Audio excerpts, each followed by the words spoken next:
Hi all. இன்னைக்கு பார்த்தீங்கன்னா என் பொண்ணு அன்னைக்கு நம்ம கடையில் தோசை சாப்பிட்டோம் இல்லையா, அது செம்மையாக இருந்துச்சு, அதே மாதிரி செஞ்சு கொடுங்கன்னு கேட்டால் அதை தான் ட்ரை பண்ணிகிட்ருக்கேன். வாங்க பார்க்கலாம்.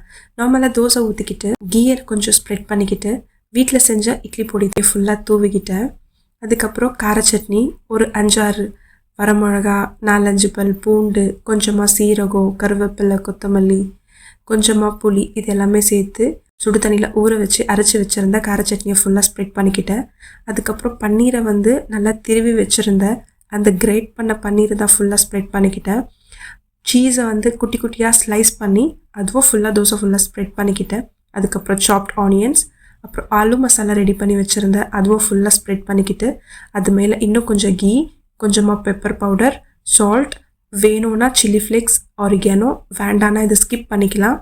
இதெல்லாமே சேர்த்து லிட் மூடி ஒரு 3 to 4 மினிட்ஸ் சிம்மிலேயே வேக வச்சிங்கன்னா கீழே கிறிஸ்பியாக அந்த மசாலாவை இறங்கி ரொம்ப டேஸ்டியாக இருக்கும்.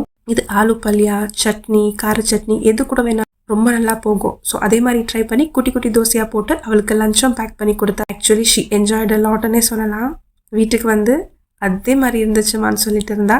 நீங்களும் ட்ரை பண்ணுங்கள், எப்படி இருக்குன்னு கமெண்ட் பண்ணுங்கள். தேங்க்யூ ஆல், பாய்.